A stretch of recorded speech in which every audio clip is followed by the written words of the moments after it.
through this House, and we commend it to the House. The Honourable Damien O'Connor. Thank you, Mr Speaker. And every time I rise to speak on this bill, there is so much to say. It has been a long time in coming to this House, and I have to acknowledge that this is a good piece of legislation. It is not perfect. We've pointed to the deficiencies we still believe is in it, but it is a good piece of legislation, a necessary piece. It started back in 1992 with a change to the law that, in effect, placed the onus of safety on to employers and employees in the belief that they could get on and ensure a safe workplace. Mr Speaker, I remember warnings to me personally in 1995 about what might happen. In 1999, we raised these issues in government, again to be refuted by officials who had the wisdom of experience, they said, and knew best what was best for mine safety in particular, but all health and safety. In the meantime, within the country, we continue to see, and still do, of course, in some industries, workers killed and not returning home from their workplaces. I'd like to acknowledge the excellent speech from my colleague Andrew Little, who summarised all the issues very, very well. I apologise if perhaps I might be more less focused and a bit more emotional relating to issues that have been part and parcel of the West Coast culture of our economy for a long time.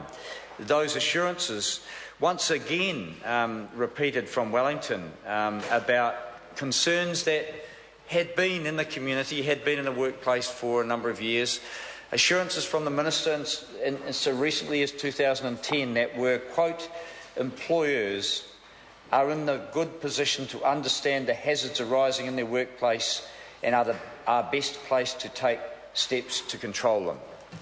That wasn't the truth. It wasn't the reality, and this bill will make some changes to rebalance the input into health and safety in the workplace, Mr Speaker, and it is necessary.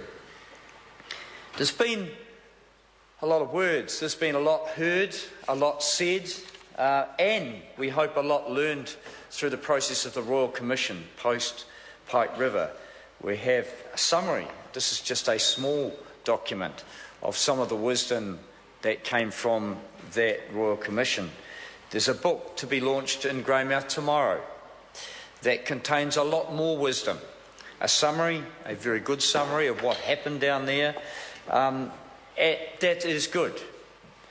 We need to have things written down so that in the future people can look back and learn from the mistakes that have been made.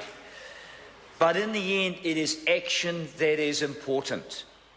No amount of words, no amount of whether they be in oral or in written form, mean enough to ensure safety into the future without action.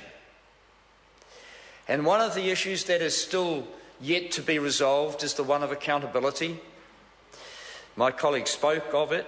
There were assurances and support given for the families at the time of the tragedy, and they needed that. And it was acknowledged at the time. But moving beyond the lessons of the Royal Commission and into the changes in legislation as we've seen here, there's not really been one person, other than the Minister perhaps who resigned because she was in the wrong place at the wrong time. There's not been one person held to account. Next year we believe there will be a court case here in Wellington, not on the West Coast. So that person tried not by their peers but actually by another group of people outside of the region. I'm not going to get into the wisdom of that, Mr Speaker. But there is a reasonable expectation from families that they want some accountability. And accountability comes not just from nice apologies, but it actually comes from acknowledgement of the mistakes made, and it's fairly hard to deny those, followed by action. And the payment to families that has been, I guess, reasonably expected is not for some kind of mercenary offset for the tragic loss that those families have suffered, but it's the action part of accountability that comes after acknowledgement. There has been acknowledgement of the mistakes, as I've said. There's been a Royal Commission that points to the areas of fault, but there's been no real action. And I implore the government to actually take the action, to make a payment to families as an acknowledgement of the failings at every level of government responsibility. Resourcing the Mines Inspectorate, having inadequate legislation, not having put in codes of practice, not running a system that gave some reasonable expectation of safety in not only Pike River, but in fact in Spring Creek as well. The failures were systemic. They were the responsibility of governments, and I don't think anyone can step back from that. But at the government of the day, that is the national government now, has a responsibility to take action following acknowledgement to deliver accountability. And then the families can move on.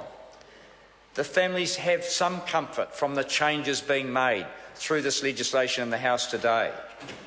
But there's still a reluctance. The Prime Minister says it may set a precedent for payment. I think that is rubbish. What kind of precedent has been laid down with a $30 million payment to a huge multinational for no guarantee of jobs? What precedent set if you do sweet deals to get economic development in this country through Sky City? That's a precedent. I say a far more dangerous precedent than paying something as acknowledgement and accountability for systemic government failure.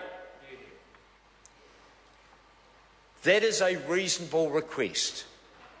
In the passage of this legislation, the government has acknowledged that change was needed. It's taken action here. But it needs to acknowledge faults were made and take action in lieu of some form of payment to families. Mr. Speaker, I hope to be at the launch of this book tomorrow. I'm working my way through it. It is a factual recollection of a very sad set of circumstances leading up to and through the whole Pike River disaster. But the next chapter is not written. And that will be what has come from this. And I hope that it's written in 10 years' time. And I hope that the Minister can rightfully claim that he's done his part to make the necessary changes in health and safety in mining. But he knows full well that actually the resources to ensure that that occurs have not been put in place. The fact that we had 2 mine inspectors when the Pike River mine blew up, and we now have 3 with 1 head inspector, does give an indication that there's still much to be done in this area and resource to be put in place.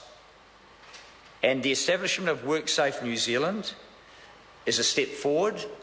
The ability of workers to have input into workplace health and safety is a step forward.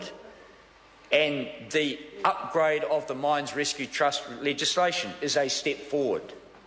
But they're only steps.